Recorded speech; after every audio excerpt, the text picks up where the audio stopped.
Assalamualaikum warahmatullahi wabarakatuh. Alhamdulillahilladzi arsala rasulahu bil huda wa dinil haqq liyudhhirahu 'alad dini kullih wa kafa billahi syahida. Wassalatu wassalamu ala rasulina wa habibina wa syafi'ina Muhammad wa ala alihi wa sahbihi wa man ittaba'al huda amma ba'd. Allahumma rzuqna fahman nabiyyin wa hifdzal mursalin wa ilhamal malaikatil muqarrabin.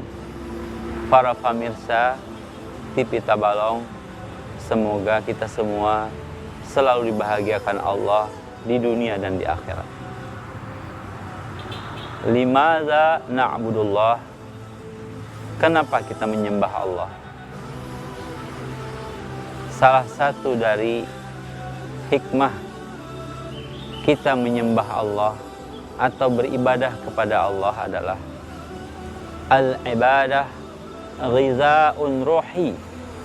Ibadah adalah nutrisi roh kita. Kita ini kan ada dua, ada jasmani mulai ujung rambut sampai ujung kuku, ujung betis. Ini namanya jasmani. Kemudian bagian lain dari tubuh kita adalah rohani. Jasmani bagian dalam itu rohani. Karena itu bangunlah jiwanya, bangunlah badannya untuk Indonesia Raya. Nah, sesuai dengan lagu upacara bendera. Bangunlah jiwanya, bangunlah badannya. Perhatikanlah rohani, perhatikanlah jiwa jasmani. Ternyata salah satu hikmah dari ibadah kepada Allah Subhanahu wa ta'ala adalah agar kita ini, jiwa kita ini tidak gersang, tidak hendak mati atau jiun. Lalu kita beri makanan roh, makanan jiwa adalah ibadah kepada Allah Subhanahu wa ta'ala. Fisik aja perlu makan. Subuh nasi kuning, iwaknya haruan.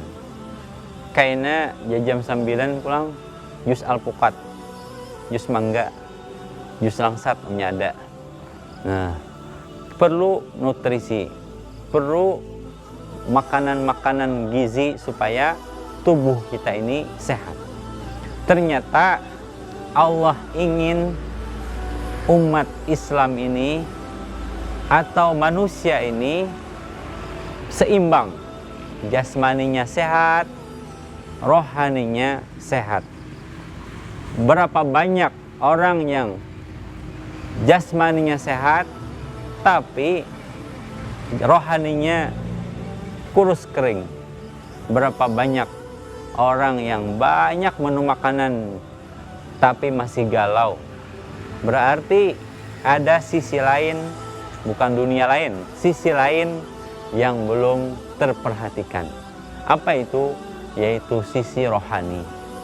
Karena itu Allah Subhanahu wa ta'ala menyuruh kita setiap hari untuk ibadah kepadanya. Apa ibadahnya? Nang wajib itu sebagai makanan pokok seperti jasmani. Makanan pokok itu nasi kuning. Makanan pokok itu siang makan, malam atau sore makan. Makanan fisik, tapi makanan jiwa maka ada juga yang namanya wajib. Apa itu yang wajib? Subuh, zuhur, asar, maghrib, isya. Itu nang wajibnya. Bila ditinggalkan berdosa. Bila ditinggalkan maka kita pasti mengalami kegalauan. Contohnya, Rasul Shallallahu Alaihi Wasallam pernah bersabda, siapa yang bangun subuh maka dia baca Alhamdulillahilladzi ahyana ba'dama amatana wa ilaihin nusyur. Habis itu dia ambil air wudhu, kemudian dia sholat subuh berjamaah atau sendirian, maka lepaslah ikatan-ikatan setan pada malam hari itu. Karena setan ketika kita tidur itu mengikat supaya kita bangun subuh melandau, supaya kita bangun subuh itu kesiangan. Bila kesiangan, maksudnya setan bargulnya itu masih ada di awak, di badan, maka kata Rasul sallallahu alaihi wasallam, kalau dia bangun subuh, berdoa, berwudu atau mandi, kemudian sholat berjamaah atau sholat subuh, maka lepaslah semua ikatan setan, dan pasti hari itu dia selalu gembira, ceria, walaupun masalah banyak. Nah, subhanallah. Sama, bila kada makan nasi kuning subuh, maka pasti pina loyok badan ini. Karena paujar kawan, mah kambuh, oh ternyata makan terlambat. Makan terlambat saja membuat badan kita loyok. Begitu juga kalau salat terlambat, yang biasanya subuh ketika azan berkumandang sudah bangun. Sebelum azan witir, setengah jam sebelum azan sudah berwitir, istighfar. Nah, kemudian salat subuh, pasti hari itunya ceria. Tapi nang bangun kesiangan, jam 7 hanya salat, lain beda rasanya bong dengan yang tepat waktu. Apalagi kamu kada sarapan nasi kuning jam 10, jam 12 kada sarapan, maginnya mah akot. Nah, begitu juga jiwa kita. Ketika kita beri makanan roh dengan ibadah, pasti roh kita, jiwa kita ini akan gemuk, akan sehat, akan kada kekurangan gizi. Lalu ibadah-ibadah tadi ada yang wajib dan itu harus kita lakukan setiap hari. Tambahe lagi lawan nang sunat. Bila ditambahe lagi lawan nang sunat, maginnya ibarat tanaman tuh cepat ganal, segar bugar. Nah, yang sunat banyak banar, membaca Al-Quran, bawirid. Makanya kata ulama, jangan tinggalkan setiap hari misalnya istighfar 100 kali. Kemudian salawat 100 kali. Kemudian membaca la ilaha illallah wahdahu la syarikalah lahul mulku wa lahul hamdu yuhyi wa yumit wa huwa ala kulli syai'in qadir 10 kali. Habis sembahyang subuh, habis sembahyang maghrib, atau 100 kali. Kalau siapa yang baca la ilaha illallah wahdahu la syarikalah lahul mulku wa lahul hamdu yuhyi wa yumit wa huwa ala kulli syai'in qadir 100 kali sehari, maka dia akan dilindungi Allah dari berbagai gangguan syaitan. Nah, kemudian apalagi aurat al-yaumiyah, wirid harian. Wirid harian, sholat laki-laki harus berjamaah, sebaiknya berjamaah di masjid. Kemudian baca Quran, barang salambar 2 lembar. Kemudian sedekah ala kadarnya, yang sunat-sunat kita gawi, maka insya Allah sehat, lahir kita sehat, batin kita sehat.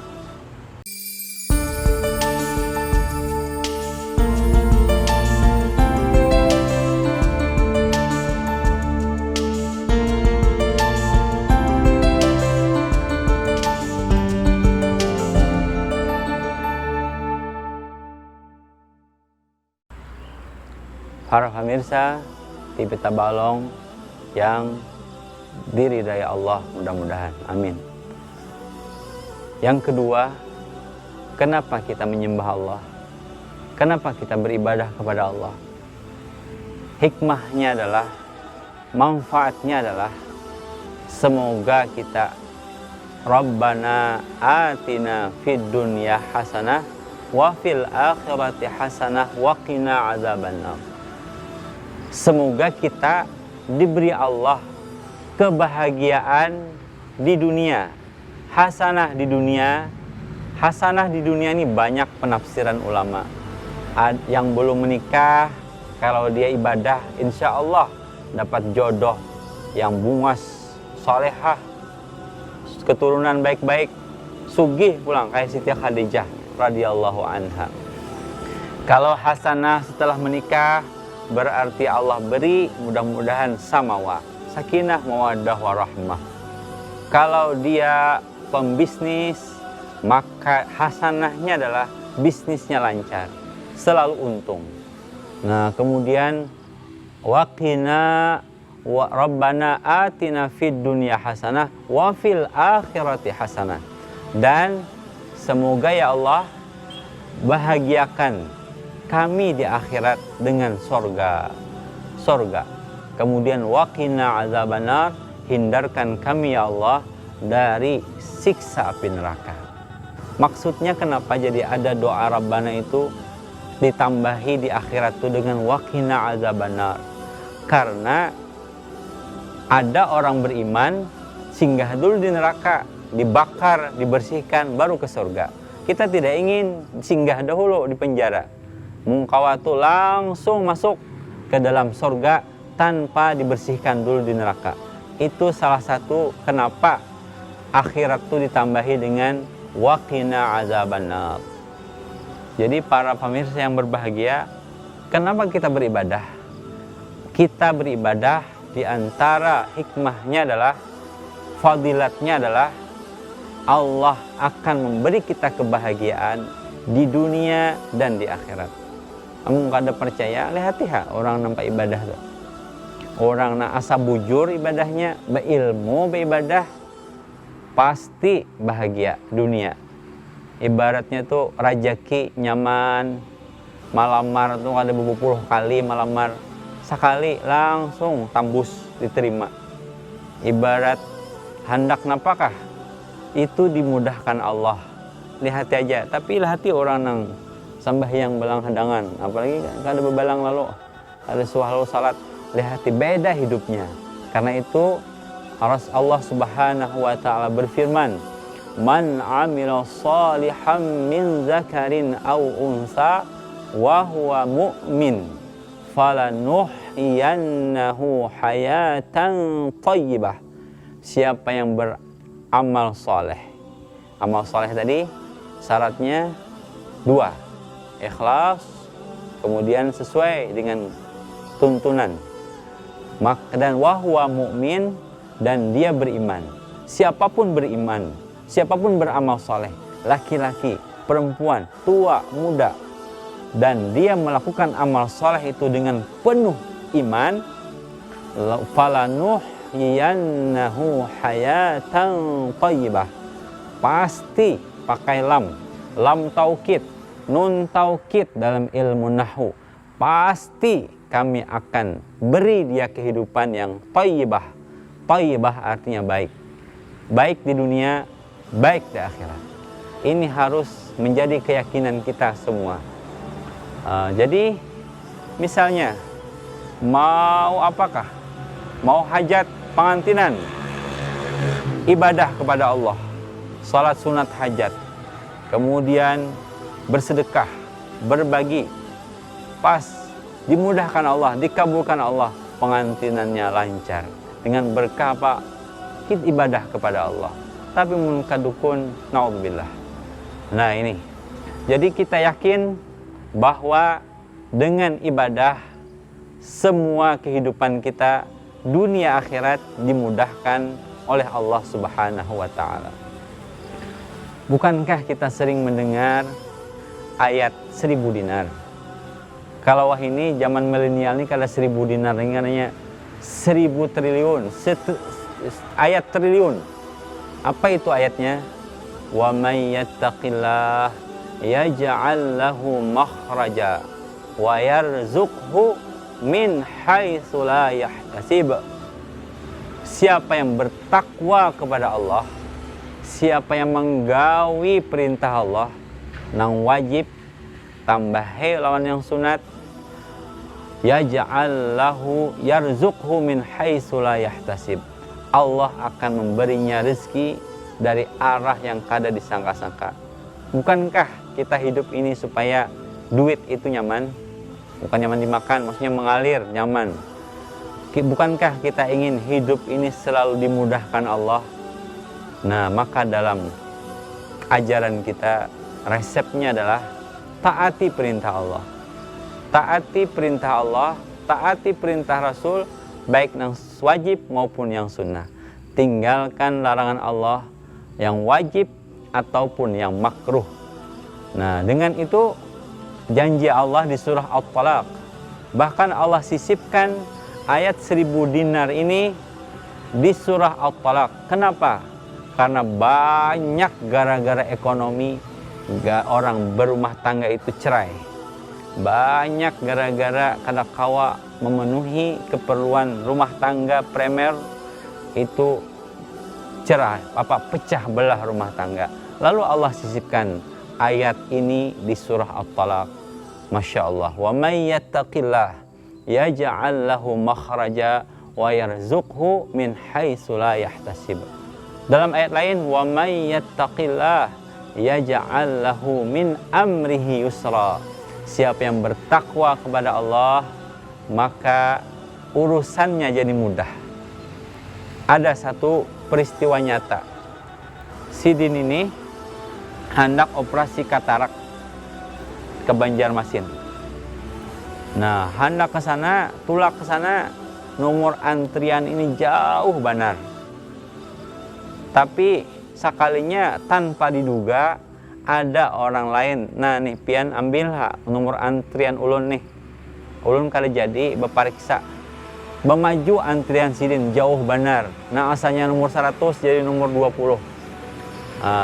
Kenapa? Karena memang sidin ini adalah kesehariannya itu ibadahnya luar biasa. Ada ini kada pacah ban, bocor ban, 5 pal membayar sapida. Maka nambini 4 jauh pakai sepatu hak tinggi, lapuh berjalan. Kada tetamu jua bengkel, tetamu jua sekalinya tutup sidin, tulak jauh. Nah, jadi sengsara terus, sengsara membawa sengsara. Nah, jadi ini jelas bahwa orang yang takwa kepada Allah, urusannya akan dimudahkan oleh Allah Subhanahu wa Ta'ala. Semoga kita semangat untuk ibadah.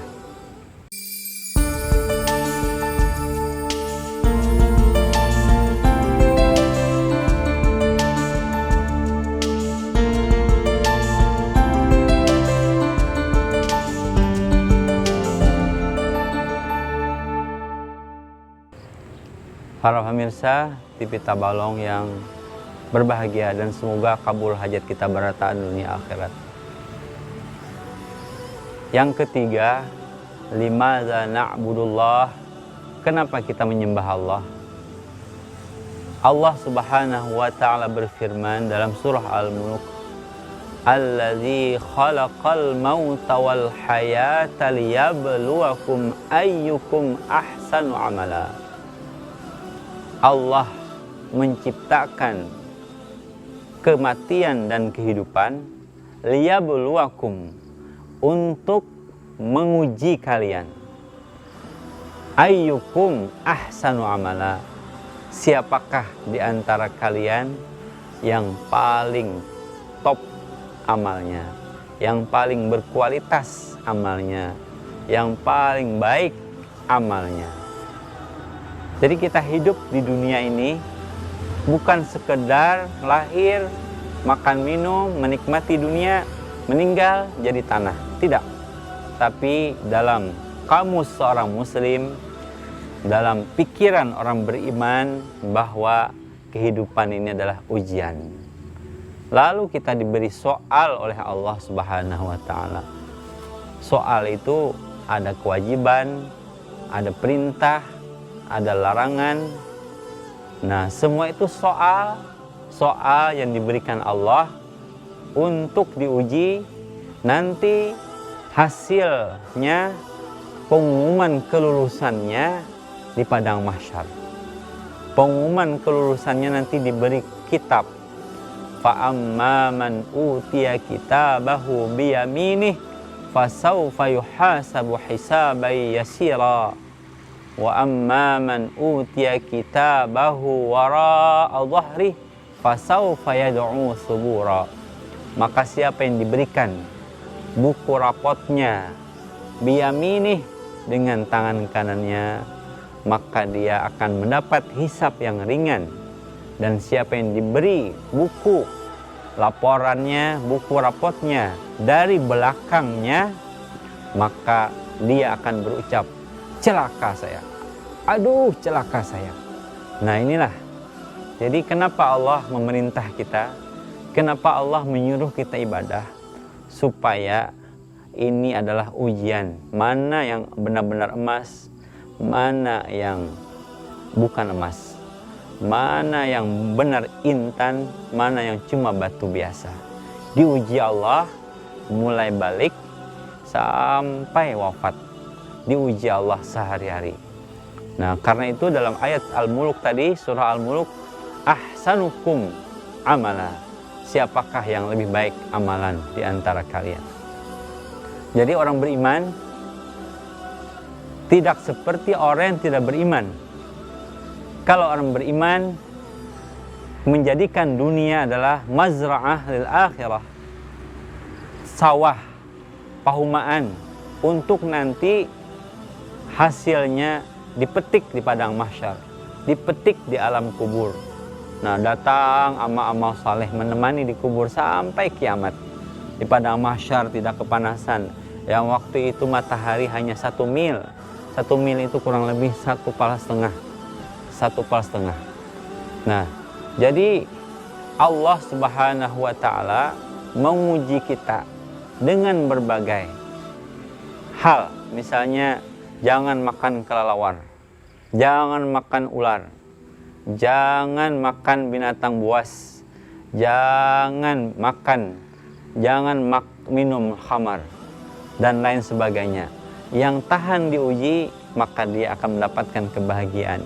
Yang tidak tahan diuji, tidak bisa menjawab soal Allah, maka dia akan gagal. Dan ketika melakukan segala apa yang diperintah Allah, soal yang Allah berikan dijawab dengan baik, maka dia lulus ujian. Jadi dalam kamus orang beriman, ad-dunya jannatun lil kafir wasijnun lil mu'min. Dunia ini adalah sorganya bagi orang-orang kafir dan sijnun, penjara bagi orang-orang beriman. Tapi ketika kita diberi kebebasan tapi ada batas, itu sebenarnya ada hikmah lagi. Misalnya, kenapa kita dibatasi Allah, tidak boleh mengambil, memakan yang haram? Oh, ternyata memakan darah itu mengandung bakteri. Memakan bangkai, kecuali bangkai ikan dan belalang, itu kalau kada disembelih, misalnya sapi mati, langsung disanga, digoreng, dimasak, bakterinya masih banyak. Nah, jadi hikmah lain adalah kenapa Allah melarang sesuatu, supaya kita tetap mendapatkan kebahagiaan di dunia dan di akhirat. Jadi batas yang diberikan Allah ternyata tidak juga yang merepotkan. Cuma salat berapa menit, Pang? Paling-paling subuh 15 menit. Kayaknya zuhur 15 menit, habis itu masih banyak aktivitas lainnya. Jadi kesimpulannya bahwa yang pertama, kenapa kita menyembah Allah? Karena kita ingin nutrisi jiwa kita ini segar, supaya jiwa kita ini tidak mudah galau, tidak mudah putus asa, dan selalu lapang dada. Yang kedua, kenapa kita ibadah kepada Allah? Karena ibadah kepada Allah itu membuat kita akan diberi Allah kebahagiaan di dunia dan di akhirat. Yang ketiga, kenapa kita menyembah Allah? Di antara hikmahnya adalah supaya kita mampu menjawab soal-soal yang diberikan Allah. Ketika mampu menjawab soal-soal yang diberikan Allah berupa perintah dan larangan, lalu kita lulus ujian dalam keadaan husnul khatimah, lalu setelah itu kita dapat nikmat di alam barzah, raudhah min riyadil jannah, min riyadil jinan. Setelah itu hancur alam semesta, kita dikumpulkan Allah di padang mahsyar, diberi Allah rapot. Nah, kemudian apalagi yang hafal Quran anaknya akan memberikan mahkota kepada ibunya, memberikan jubah kehormatan kepada ayahnya. Masya Allah, di sanalah penghargaan Allah yang luar biasa. Jadi orang beriman, mari kita tetap ibadah kepada Allah. Pasti Allah memerintah sesuatu hikmahnya untuk kita semua. Makanya alhamdulillah ketika zaman jahiliyah tidak ada keamanan, hukum rimba berlaku, narkoba berlaku, pembunuhan berlaku, datanglah Islam. Maka Islam menyejukkan, mendamaikan, mensejahterakan. Karena itu mari kita orang beriman sayangi Islam, cintai Islam, kaji Islam lebih dalam, dan amalkan dalam kehidupan sehari-hari. Mudah-mudahan kita semua mendapatkan kedamaian, kesejahteraan, kebahagiaan dunia akhirat. Amin ya Allah ya Rabbal Alamin. Kira-kira demikian. Mudah-mudahan pian berataan selalu dimudahkan Allah untuk mengkaji ilmu agama Islam, dan ulun juga sama anak cucu kita semuanya tetap mengamalkan, memegang ajaran Islam yang sangat luar biasa ini. Mohon maaf salah hilaf. Subhanakallahumma bihamdika asyhadu an la ilaha illa anta astaghfiruka wa atubu ilaik. Masya Allah, la quwwata illa billah. Assalamualaikum warahmatullahi wabarakatuh.